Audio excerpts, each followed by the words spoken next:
All right. I have just had the most incredible chat with somebody that has been really so supportive of me. And I feel like, I can say that about everybody that I sit down and chat with. But I met Kitty last year when I moved to Sydney and packed my bags and decided that I was going to work in Sydney and left Melbourne.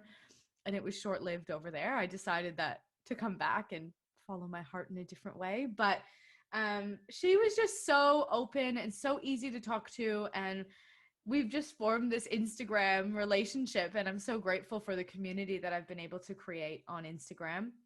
But she has been in the industry for 18 years. She is an absolutely outrageous colorist, like so beautiful. I'm just obsessed with her and her work, and I really appreciated her coming on. I think it takes courage to come on, and some people are a little bit more shy than maybe myself. But I really think that she just wanted to share her message, and anything that she can say to help anybody else navigate a situation is what she wanted to do. So Kitty worked as, I want to make sure I have the right title for her, the color director at her previous salon for 10 years, where she started her apprenticeship, learned everything. She walked us through going to LA and San Francisco to be trained by Vidal Sassoon. And I was really curious about that because not everybody, but a good chunk of the guests that I've had, their peak and their pivotal moment was going to Sassoon's Academy. So I wanted to know from a colorist point of view, because a lot of those people have been stylists, what did she learn there? What changed the way she colors and all of these things? So we dove into that. And then in the past year, it's been a really hard year, and Kitty's gone out on her own, started her own freelance business, working for herself, and during a pandemic, and it was friggin' hard. And I really appreciated her honesty and her openness of sharing the struggle of it, the amazing benefits, and all the things that she has loved about it and grateful for. And she's such a positive person. She's definitely not a complainer. So I don't want it to be that she was complaining. She's just being real, because I think we're naive to think, or sometimes we look on Instagram and see that everything's going well for people, and there's a lot of stuff in the background that didn't go so well, and especially mix in a pandemic. And I think it could have been very deflating and easy to quit, and she didn't, and she's come out on top. And I really loved hearing all the things she wished she knew before she opened her business, mistakes, tips, tricks, everything. So I loved this combo. I feel like I got a lot out of it. I love talking to her. She's so just down to earth and so much knowledge. She's a little dark horse. She had so many achievements on my notepad that I made. When she said her bio, I was like, I didn't know you did all this stuff. So sometimes it's the quiet ones you got to watch out for, right? So tune in, myself and Kitty, talking about her journey from working in a salon, education, and now working for herself. Okay, today, every time I start an episode, I was like, new season, I'm not going to start saying, okay. And I do it every single time, and I can't help it. But today I'm sitting down with Kitty, who is somebody that I had a really lovely meeting with in Sydney, and we've kept in touch and kind of budded our little friendship from Instagram. I've been following your journey and loving your work, and I've loved watching how it's all evolved for you. And I loved reading your bio. There's so much about you that I didn't know. I was reading it like, oh my God, this is so cool. I didn't know this. And you're like, yeah, I don't really talk about it a lot. Like, it was so good. I've always been pretty modest. Yeah. And I guess it's so long ago. Like, I've been in the industry for like 18 years, now, almost 20 years. I know. So when I was writing my bio, I'm like, oh my God, I forgot I did this. I forgot I did that. That's pretty cool. Totally. I was reading it like, oh my God, we're going to have so much to talk about. Like, I was dying to talk to you because I know it's been a crazy year for you and for everyone. But for everybody, I wanted to hear your story, and then to hear, I've got a whole page of notes for you. It's pretty good. So maybe I just start and get us into, did you always want to be a hairdresser, and how did you get into the industry? Oh, it's so funny. I actually fell into it. I actually, when I finished high school, I didn't know what I wanted to do. Okay. I had an after school job in retail and actually started beauty in the beauty industry. So I did beauty and makeup. And then I studied that and then did it for a few months to a year, I think. And I just thought it just wasn't for me. Loved makeup, Yeah. but the beauty side of things, like for me, I'm too creative. I needed something that was Yeah. gonna You'd be waxing in all kinds of patterns. Uh, yeah, all different body parts, you know. It's just a bit too repetitive for me. I needed something a bit Yeah. different, something that was gonna, what's the word? Like, Just oh, spark your creativity, excite you, get your yeah, brain yeah, going. exactly, exactly. I've always been a creative person, and I needed that outlet, you know. Yeah. So one of my girlfriends actually, we went to kindergarten together, believe Oh it or my not. God. And she actually worked at the salon in Newtown called Head Over Heels. And she was Ah. like, we're actually looking for staff. Do you want to just come in and try it out, see if you like it? I'm like, why not? I'll give it a go. So I Yeah. went for the interview and never been to Newtown before. Newtown's a cool place. It's a cool place. I'm from southwestern I'm a Sydney. Sydney girl too sometimes. So I grew up in the suburbs, and I remember stepping out in Newtown, and I just felt this overwhelming sense of this is a really cool place, and always I belonged here.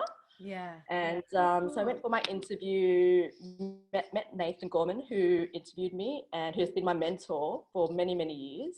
Yeah. And I loved it from the beginning, and I thought this is it. How cool. Oh, goosebumps. Yeah. It's happening. I still get goosebumps to this day. And like thinking back, I'm like, oh my God, like just everything that has happened for a reason. Yeah.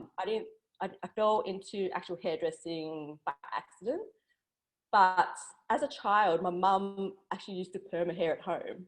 Oh, And my dad used to really? perm it for her. Oh And my I actually used God. to, and then after that, after he did that, I started doing that as well before I even started hairdressing. Oh my So it's God. just all these little things that Yeah, that when you look at it now in the big picture, you're like, ah, I bet exactly. that had something to do with it or this or that. Yeah, yeah. How cool. Although I love hearing people's stories. I just love it. yeah, so yeah, it was pretty cool. And so, did you just start your apprenticeship there? Like, you were able to just go in, suss it out, see if you liked it, did Mhm. a bit of a trial, and then just began an apprenticeship? I started an apprenticeship, and I'm one of those people. The glass is always half full for me. I always wanted something more, so I started my apprenticeship, and I was just like, I don't want to clean all the time.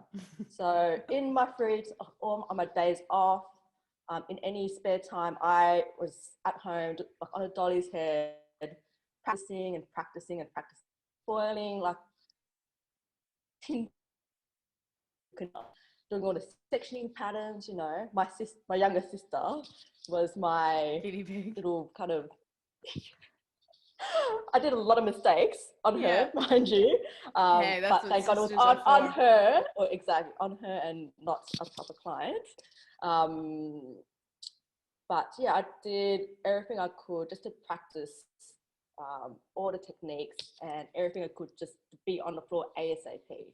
So Love I was it. literally on the floor as a second year apprentice. Started tinting as you do, and then Yeah. started a bit of foiling, and I actually started growing my client base from there.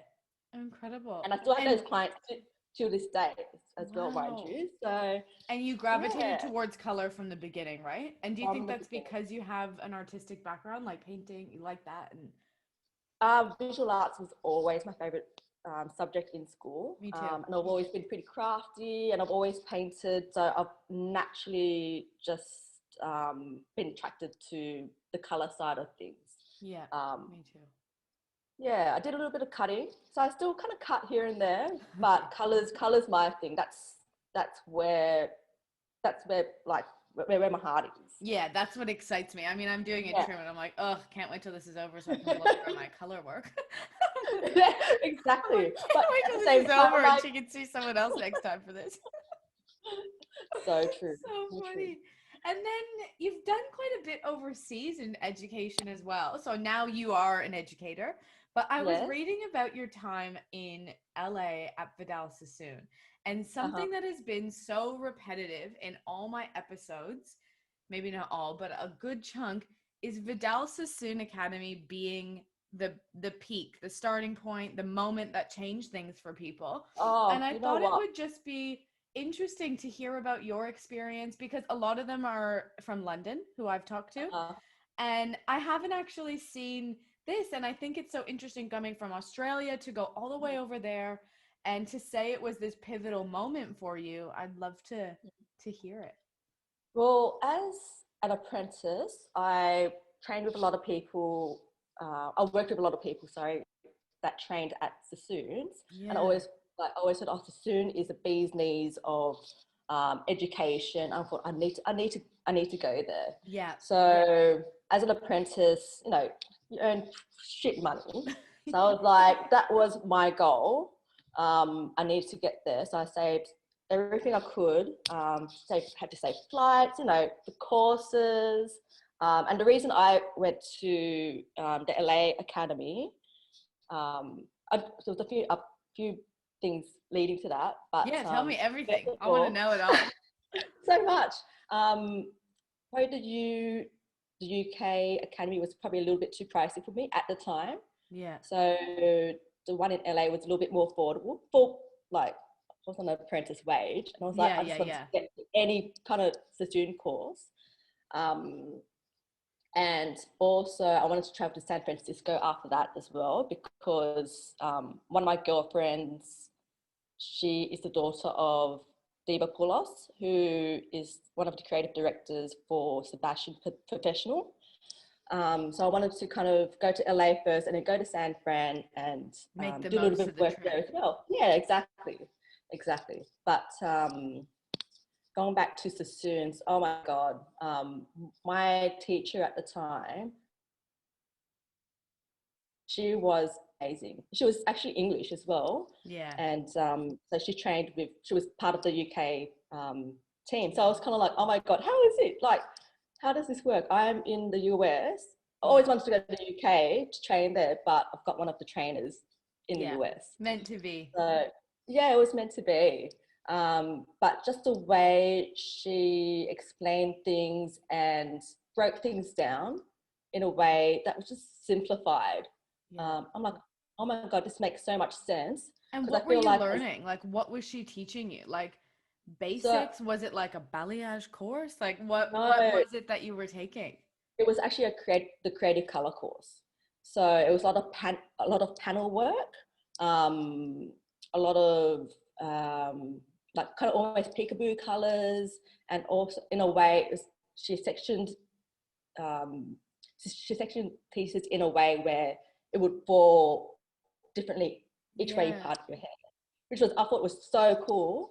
Yeah. Because at the time when I trained, it was all about just foiling and T sections and half heads, and like in this Yeah. pattern. I just wanted to get out of that and be a little bit more creative with the way I color. Yeah. And she sectioned in a way that was quite organic. So I love curved shapes. You know, um, like curved, like sectioning away from a part in a way where it's like, say Yeah. you've got a middle part to a section, maybe just a bit underneath Like a the part. banana. Yeah. Yeah, yeah. It was all very curved, organic sort of shapes So instead of cool. all structured. And you still feel like you use those techniques today in your work? Like, your work is outrageous. I'm obsessed with you. So, 100%, because it also she taught me how to color in a way that's going to enhance the haircut.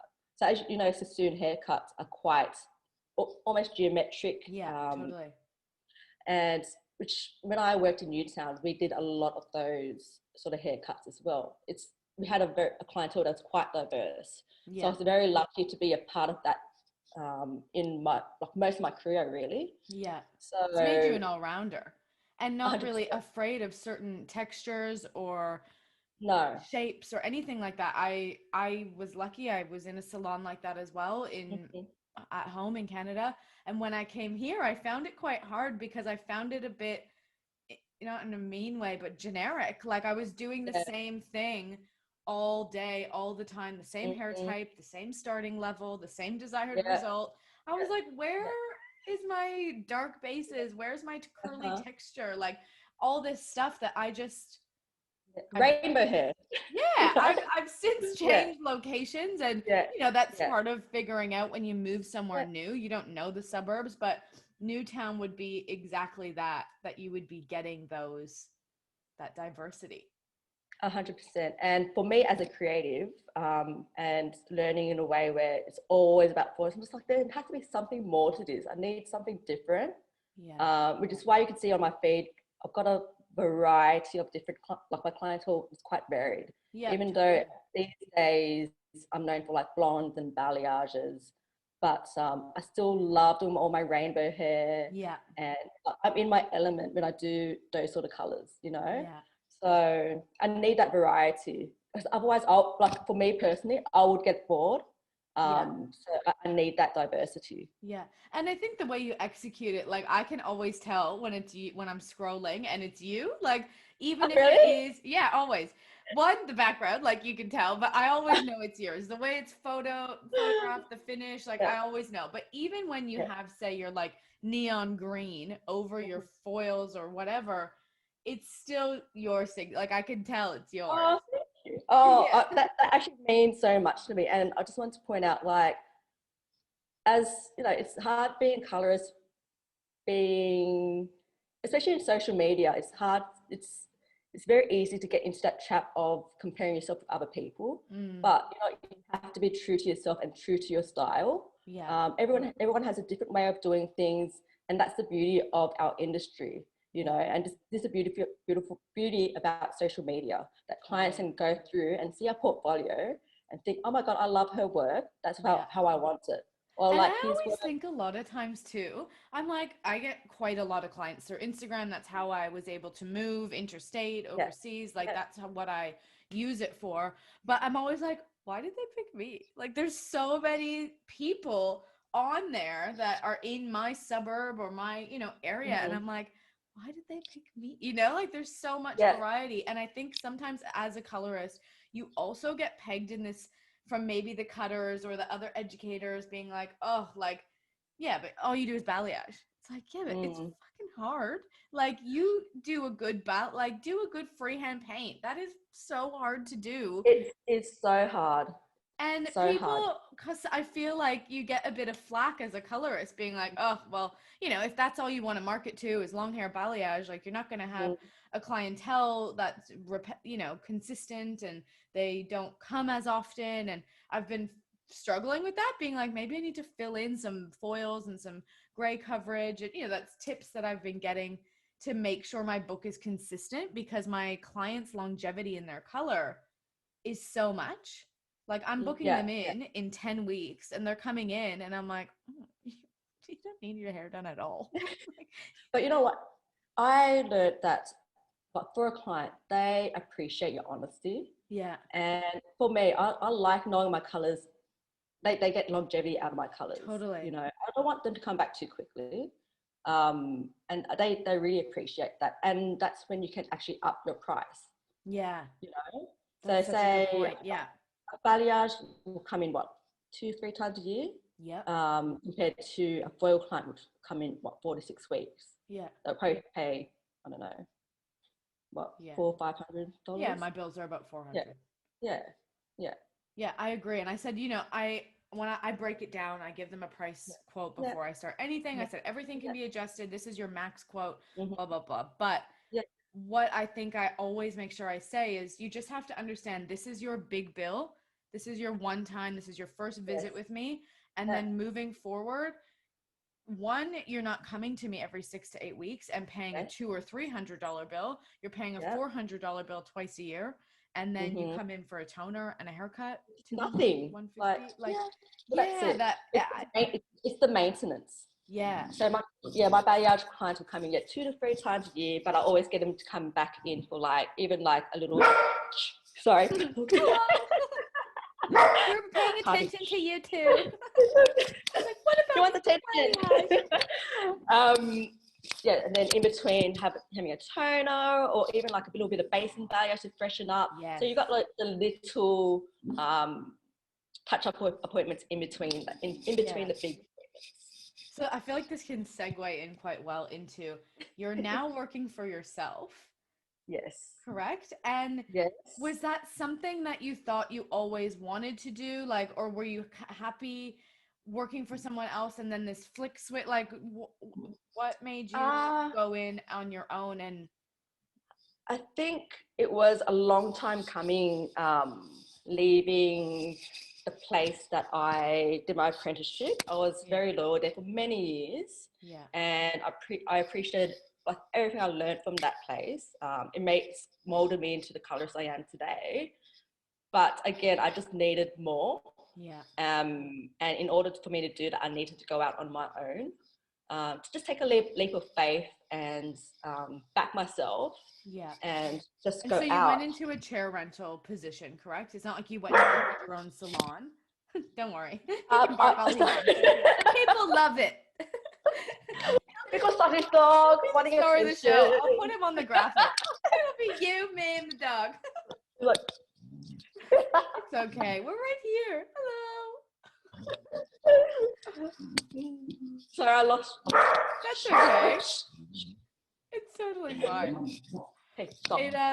I said that you going out on your own is what you decided to do, rather than say, hey, Abby. Good. Sorry, what was that? Sorry. Okay. I said you Sorry. started your own business by renting a chair rather than going and opening your own salon. That wasn't so much vision. Put him down. Whatever you need to do. Take a break. Don't stress. Do what you need to do. Okay.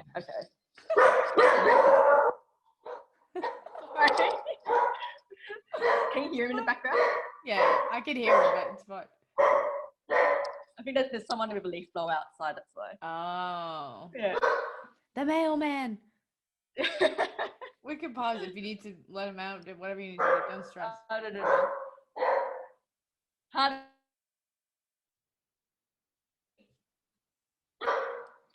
I'll just give him a treat. What's it? No worries. Don't rush. Okay, slight pause. Give the little doggy a treat. What makes me feel better about these recordings, I did one the other day with Jules, and it's like real life. His cut out. Well, but he was actually Mr. Popular, was getting phone calls, but it cut out like 3 times, and we had to restart the Zoom meeting. And then this is, it's your dog. It's not me. Whereas on my last season, I was the error all the time. So I just feel like it's fine. It doesn't bother me. It's not me doing it. I've learned, and then now I know how to finagle the editing a bit better. Like I can pause it and then I'll cut it out, and I'm getting a bit better. So don't even worry. It's a learning process, Learning as you go. It has Like been. So what I wanted to get from you is, what made you decide to go into chair rental versus opening your own? Because in North America, and I just speak from my own experience, it's quite common. A lot of people do salon suites and booth rentals and work on commission. Whereas when I moved here, it was like not really a thing. Like nobody knew what I was talking about. And I was like, wait, what? I'm going to get a salary? Or what about when I do a really busy week? Or, where's the motivation in that? So what made you, how did you get into booth rental? How did you hear about it, learn about it, find where you wanted to go? I actually reached out to a few people that freelance as well, and then I just wanted to get their advice on like how it was, how they found it, and all I heard was very positive things. And so I reached out to one of my colleagues that I'm working with now, Amanda Tua, and we had a chat, and she said it's the best thing you will ever do. If you've got that big clientele that will follow you, then do it. Because and the reason why I wanted to freelance instead of owning my own salon was because back ahead of the hills, I also was the colour director for 10 years. So, and it was it's hard managing a big team. It's not for It's like everyone. you were And in that role without it being your own salon. You saw the background exactly. stuff Yes. that it Yeah. doesn't switch off when you leave the Yeah. salon when No. you're, yeah, 100%. totally. Yeah. And also I was doing a crazy amount of clients a day. It was just, I was just run to the ground. Yeah. I mean, you know what it's like. It's like I was doing on average anywhere from like 8 to 12, 15 clients a day. Oh my You God. know, Color, like or you were doing both? color, color, Oh my God. color. How? What? Well, Because well, you I had had an an assistant. apprentice. Yeah. Yeah. Yeah, so I had an assistant was like a godsend, and Yeah. you know, like your back-to-back clients, it's almost like a conveyor belt. And Totally. I just felt like, again, I lost creativity. Mm-hmm. I just felt like, I don't know, I was just working so hard and being so stressed and so emotionally drained. Yeah. And our Um, body, something I learned from Carolyn on one of our episodes was, your body actually can't take it. Why are you, or I no, don't even think it was in the episode. She's posted about it a few times on Instagram saying, when you are a sole trader, I think exactly what you've just said. When we work for other salons, you're used to being back to back, full head of foils in your processing yeah, time, your next one, blah, blah, blah, blah, yeah, blah, blah, yeah, blah. yeah, And you don't think like my shoulder, I am uh-huh, literally hunchback. Like my yeah, hand goes, oh, I totally, sleep yeah, and my hand is numb. It's down my back. It's through my leg. Like I'm 28. yeah, What's going to happen when I'm, even when yeah. I'm 30, what am I going to do? Like, and we get in Well, well, I'm 38, this, is your shoulder and I'm disintegrating? well, I'm seeing a physio for my shoulder Me now too. as well. Yep. So, It's and really listen up, hard. it's hard. Like physically, it's Hmm. really hard on the body. Yeah. Um, and so yeah, from doing all those clients, now I'm doing on average 3 to 4 clients a day.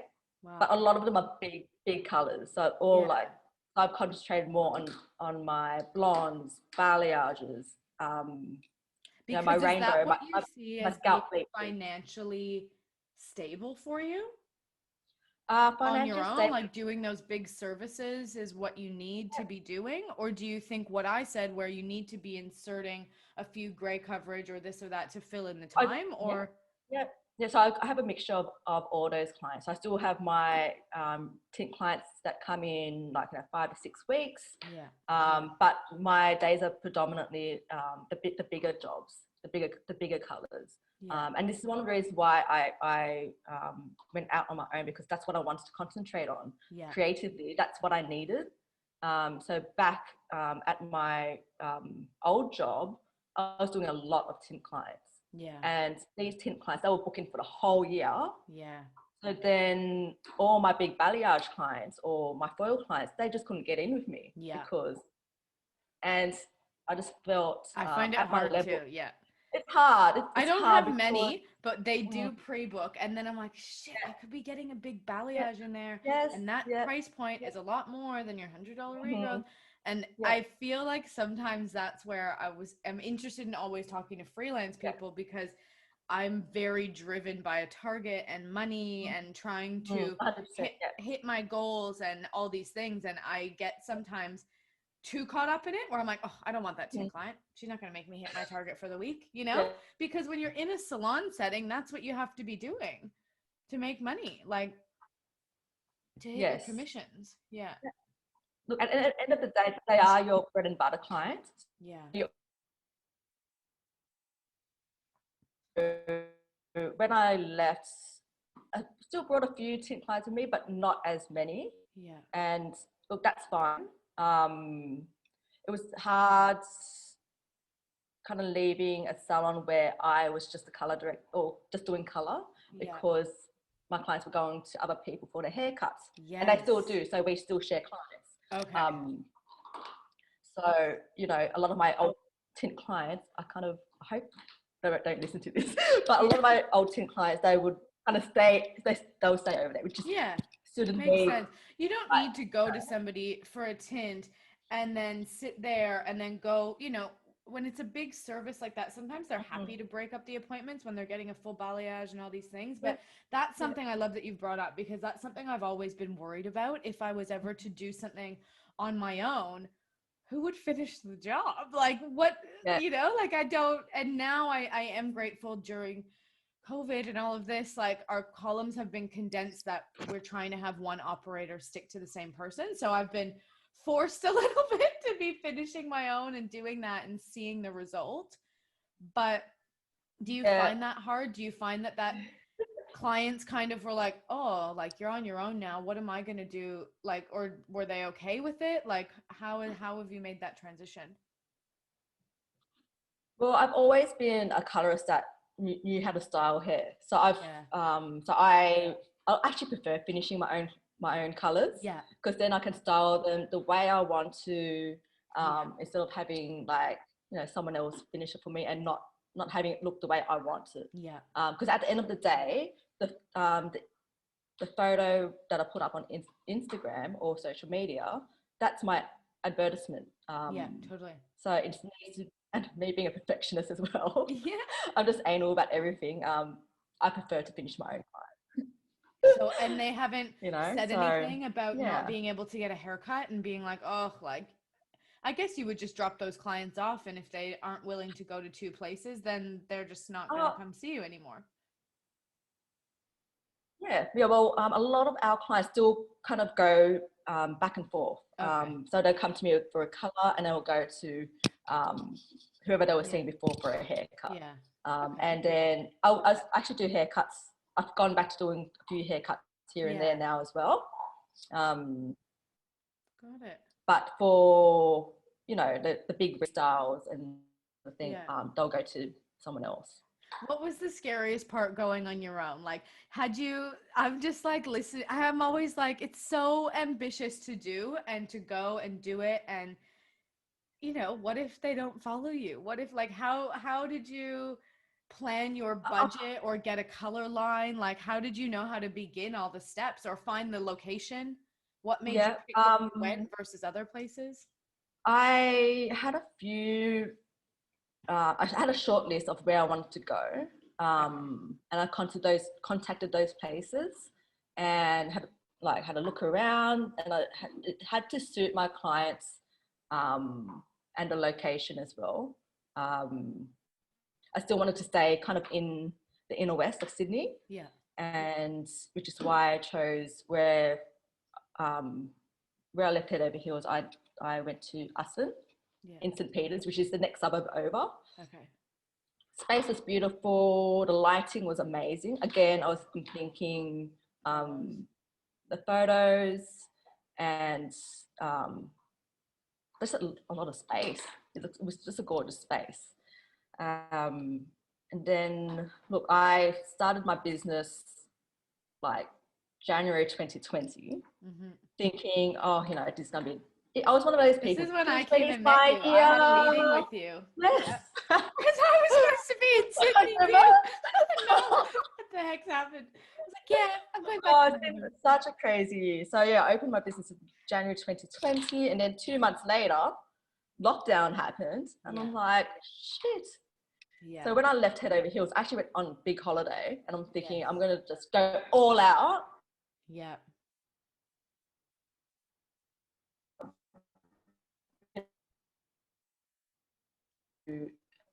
Business, stock, like everything else, foil, whatever I needed to start my business, insurance, like accounting, like you got to think about all these things. And how did you know about all of this? Just from talking to your friends, from asking your friends who freelance, like, okay, what do I need in there? Like, you need insurance, you need this, because like I wouldn't know about anything about insurance. Yeah. A lot of it I learnt along the way as well. Yeah. And that's the best way to do it. Like, I made a lot of mistakes along the way too, but you learn from that. Yeah. And especially, look, I always knew opening a business, but the first year of business is always going to be hard.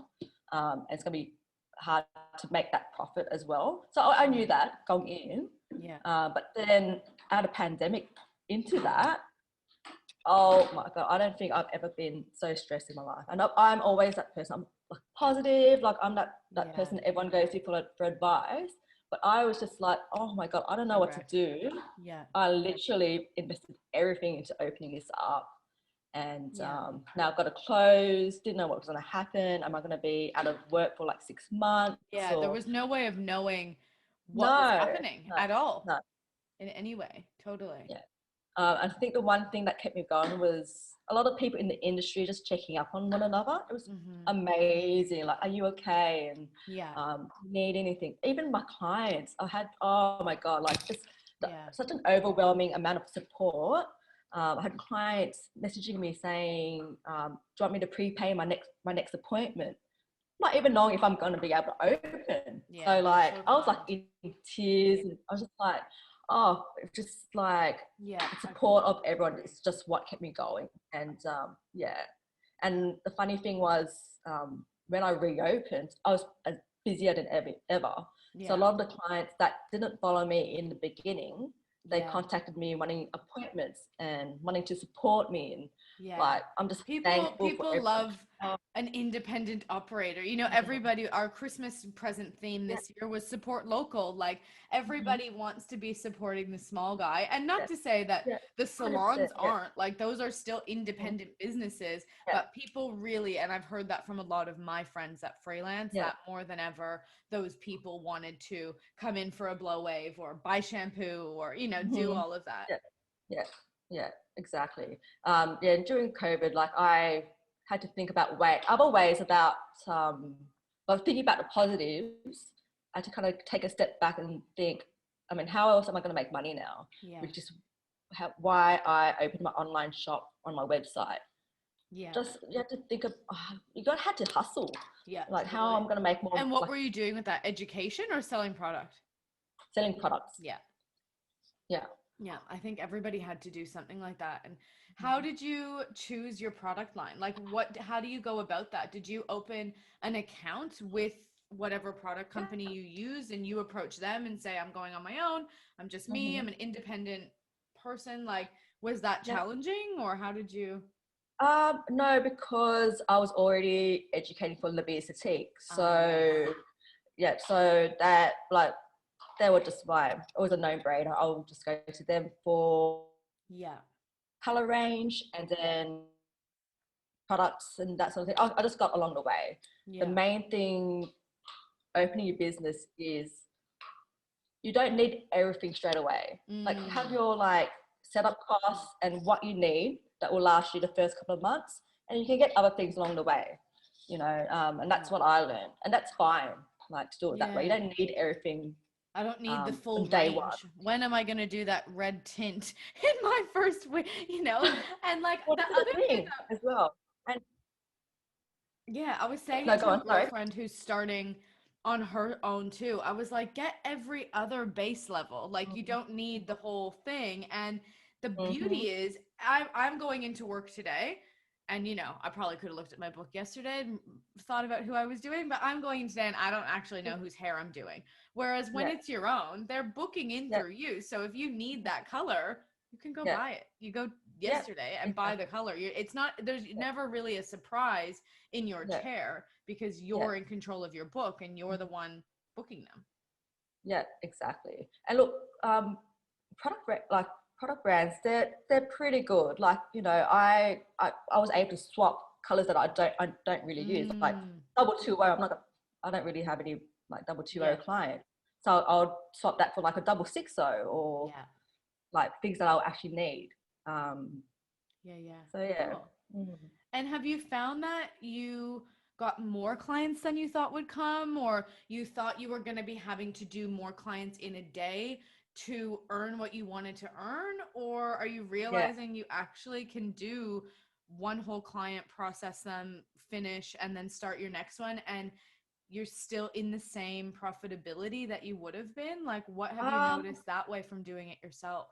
in a different way. So from doing like, 8 to 12 clients a day, the volume of that is obviously condensed because I'm doing like 3 to 4 clients. So, but in that way, like the processing time where I could be doing another client, I'll be doing like admin and that Yeah. sort of thing. Which again, like I was just like, oh my god, 3 to 4 clients a day. That's the dream. Yeah. Um, but it's profitable in a different way. Yeah. So I had to increase my prices. Yeah. And this was another reason why I left where I was, because I just felt like personally, with the quality of work that I was putting in, I could charge more. Yeah. And I couldn't back then. Yeah, you're not able, So, it's not your salon. I can't dictate what my price is, and you know, it's yeah. And other again, you've got to girls are at the practice. same level Yeah, as me and I'm yeah, charging more. Well, yeah, why? yeah, But yeah. yeah, I get that. Yeah, And you've were just clients okay got with to that? back They were yourself. happy, they were happy to do that, Look, or lost a few clients, and that's to be expected. yeah. And I probably didn't, like, a lot of clients that I thought would follow me didn't follow me, Yeah. and that's fine too. I just feel like, and this is what happens all the time. Like but then you gain a new batch, and Yeah. it's always the way. And you're taking new clients now, like your book is open, and how do you go about Oh, booking yeah, a new client in? Do you do an online consultation with them, or how do you? Usually, if I get a new client request, I ask them to just send me through a picture of what their hair looks like currently, and just like an inspiration Yeah, picture. totally. And that gives me, that allows me to book in like the exact amount of time I need for that client, instead of just going in blind. Because I mean, we've all been there. You speak to a client, oh, what black balayage or whatever, and then they end up coming like black box dye in their hair. Mm-hmm. So, and that's a big color correction. So, which means it's a bigger job. So, I need those visuals to figure out how much time I need with them. Did you find it hard transitioning from having an apprentice to now being on your own? Yes. And I think about that all the time. Like, how would I about function without somebody else? like doing all my own basement work as well. That was, look, going back to what we spoke about, being hard on the body. Like, I've been in this business for like 18 years now, and in the past year, the dermatitis on my hands is the worst it has ever been. Because you're at the basin. I'm at the basin. Me too. Look, I always wear gloves for everything I do. Yeah. But this is the worst it's ever been. So physically, I don't know how much longer I'll be able to do the physical clients anymore. Yeah. So yeah, it's tough. Is that why so I know you've educated and doing that, and is that where you see yourself going full time? Yeah, and the long-term goal is definitely education. Yeah. I mean, I'll always do my clients, but I'll condense that down eventually. Totally. That's exactly what I think. Not that I don't love it, but my body actually can't do it. And I feel like, it's something that I'm being a bit more open in saying now, because when I've worked for salons in the past, I didn't want them to know that my hand cramps when I hold the tap, or that, I can't go to sleep because my arms are numb, or, this is real. And that's why I wanted the podcast to share everything and tell the good, the bad, the amazing things about it. But that it scared me when that started happening, being like, what else am I going to do? I don't have a university degree. I don't know anything else. I'm just a hairdresser, and that's how this podcast all bloomed and all of these things. But there's other avenues within this industry that we can still be just as involved, just as passionate, and I know that I cannot do what I'm doing for another 10, 20, 30 years. I know I can't. Yeah, totally. And I've got such a passion for education as well. I love nurturing and mentoring the next generation of hairdressers. Yeah. And going back to when I trained at Sassoons, like, what I got out of that was, I feel like as hairdressers, and especially colorists, a lot of people like to just make things a bit too hard, or overcomplicate things. So when I educate, I like to kind of almost simplify things and make it easy to understand. Yeah. And are you especially when it comes. coming up with those curriculums yourself? Like, is what you're teaching Yeah, I your write all my, placement? yeah, yep, I Oh, write all my, cool. my programs. That's Yeah. So amazing. everything I teach, they're my own personal techniques. Yeah, but you just have a brand backing you in terms of product, but it's Yeah, your education, your yeah, wow. yeah, yeah. Love that. I always get And like I'm mesmerized by so, people. oh, I'm so grateful for the opportunities Yeah. that I've had with the education and just the support, Yeah. you know, like thinking back to my first ever class, I was so nervous, Yeah. and I've always been a really, really shy person. Yeah. I think that's why I'm always like in the background. Like I just Yeah. like I'm always that being that quiet achiever.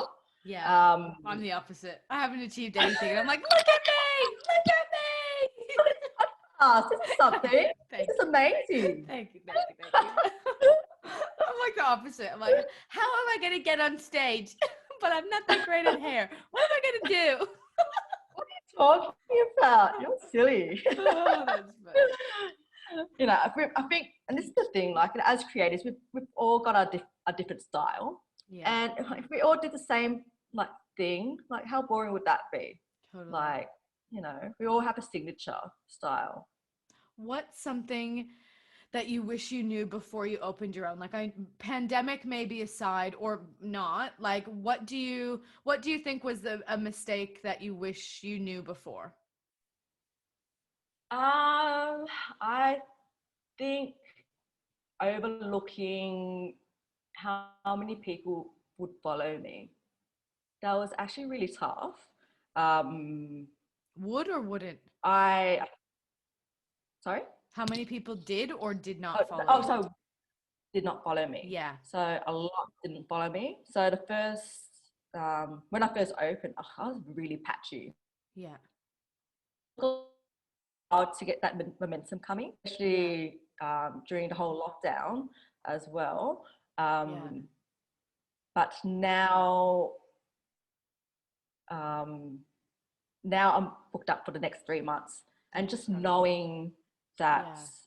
I've got that work coming in, I it's think just that would be a blow like to a the big ego. relief. Like, It would hurt your pardon? feelings because it would be a blow to the ego going from doing 13 Oh, clients a day yeah, to going on your own and being yeah, so proud and yeah, taking this leap and being like, I'm doing it, it's me, like, yeah, come yeah, support me like you have yeah, for all these years, and yeah. they don't, and Mm-hmm. you are Mm. gappy.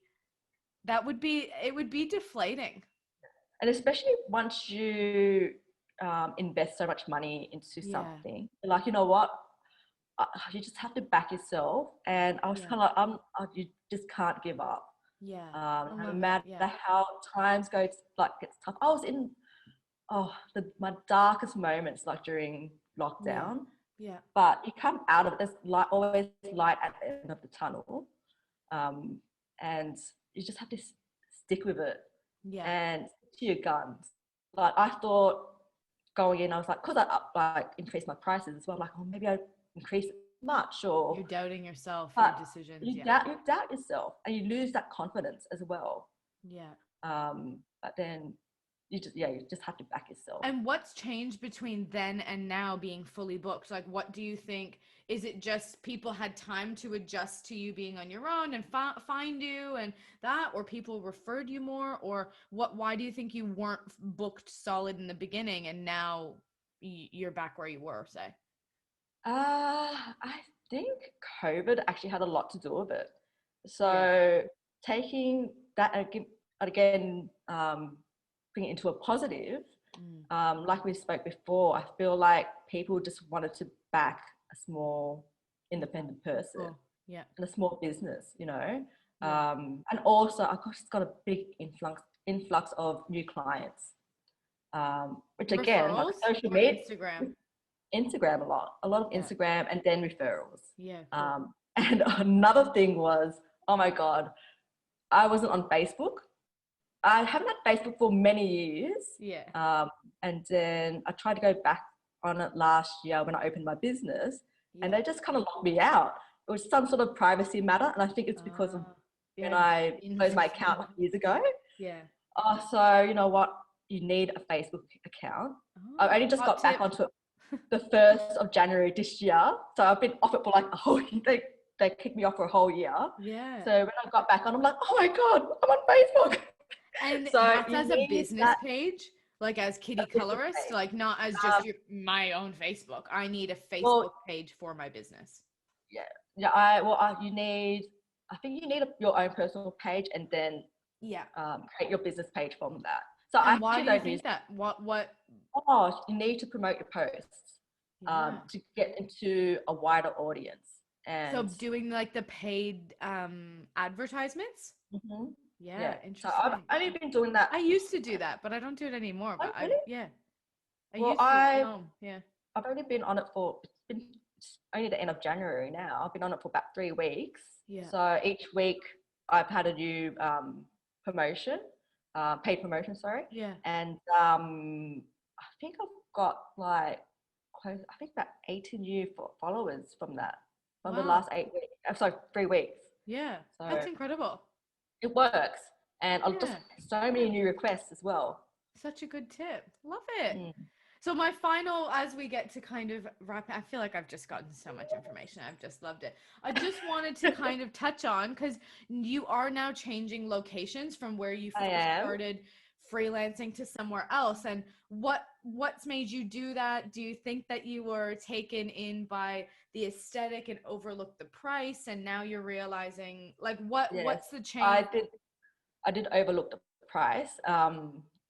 Last year was really tough because, again, COVID and my first year of business, Yeah. and also I think you overlook how much you lose, like in your profits. Yeah. So you got to take into consideration, yeah, I'm making all this money, but then It's take all into going to me, consideration, but well, I most of have it to isn't though. So you got your tax, you got your super, you got your GST. Make sure your products are covered. Your rent yeah. is all gone. I wasn't really left with much at all Yeah. to live with. Which I think So is all I have something to say that that, people go out on their own being like, ah, it's all going to me. yeah, yeah. But and the reason why I'm moving to this new place is because the rent is a bit more beneficial for me, Yeah. and to make that profit. Yeah. Um, and I'm quite lucky that most of my clients are all around Sydney, so I'll be based in an area where It's it's convenient. easy to access for them. Yeah, Yeah. very convenient So and very cool. central. Yeah, love Yeah. it.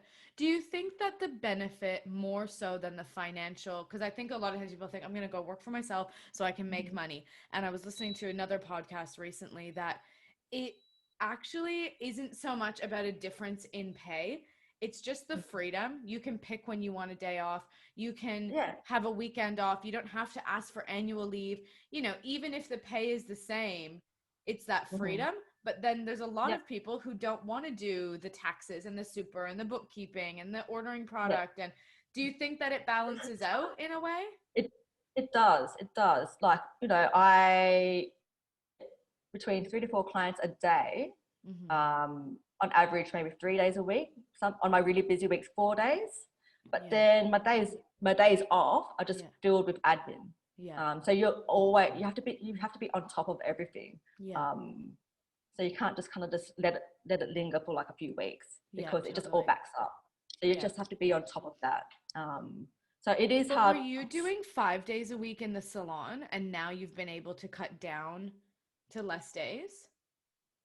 I was doing about 4 days, Okay. 4 days, sometimes 5 days, Yeah. about 10 hours a day. So now I would be doing close to 12 hours a day Yeah. just Just to fit it in. almost get that profit as Yeah. well. But Yeah. now going to my new place, I'll be paying more of a weekly rent, which Yeah. will mean um, I'll be more flexible with my time. Yeah. Because again, I can't do those 12-hour days anymore. It's Yeah. just hard on my body. Yeah. So I just felt this is best for me going forward because I could like literally go in and do one client that day. Yeah. and not worry about, oh, is this going to like cover my rent? Is this going to cover everything? Because say at your other place you were paying a daily rate. A daily rate. Yeah. So you think a So weekly rate is better? It depends. It depends. Yeah. So say if you're like if you do casual clients, and you're mainly like say an editorial stylist and you just need somewhere to go, a daily rate will be better for you. Yeah. So I'm more of a full-time freelancer. Yeah. Cool. Love it. So that works better for me. Yeah. Anything else that you feel like you really wanted to share that we haven't covered, or any last minute tip, or anything, or you feel like we've covered it all? Oh, I don't know. I think we've covered quite a bit, don't you think? I think so too. Yeah, I don't know. I think we've covered a lot. Yeah. Covered the cost, covered the benefits. I really appreciate you coming on and being vulnerable. It's not really easy to come on and say it actually wasn't good the first year, or I wasn't not to say it wasn't. You're not saying it wasn't good, but it's hard to say. My clients didn't follow me, or I wasn't fully booked and I thought I would be. Like, that's hard to get out of your mouth when you have an ego, or not even an ego, but anything. Like, it's being real, and I really appreciate you sharing that it's not all rainbows. Yeah, and what keeps me going a lot is, you know what, I'm going to prove everybody wrong. Mm-hmm. I don't think anyone's doubting you. But the thing is, I'm my own worst enemy, so I'm always we all are. I'm always doubting myself, but like I said, you just have to back yourself. Yeah. I think you just have to do it. What I've learned from doing this show and talking to everybody is that nobody knows what the hell they're doing. Nobody knows. At the end of the day, like, it's like, I hear it all the time. I'm unhappy in my job. I'm unhappy at this. I want to change this. Yeah. Just do it. Totally. Like, you have to lose. Yeah. Like, 100%. Love it. Perfect finale. So I just want to thank you for your time. I was so glad. I really jumped on this yesterday. I've been asking you. We've been talking about it since I started it, but I was like, oh, before she starts a new place, I've just got to get her now and get going. And I like to have a backlog of episodes and then release them so that I don't feel completely overwhelmed too, that I have to be recording. So as many as I can get in. And I was just happy to snag the opportunity with you. And I think it's the perfect info to inspire people and have them know that it doesn't always go smoothly right from the beginning, and that you just got to stick through it and don't give up. Yeah, that's it. That's the key word. Don't give up. Yeah, love it. All right, thank you so much. Thanks for listening to this week's episode of The Successful Stylist Unfoiled. Don't forget to follow, like, and subscribe on Spotify, iTunes, and YouTube to get all the notifications of our weekly episodes.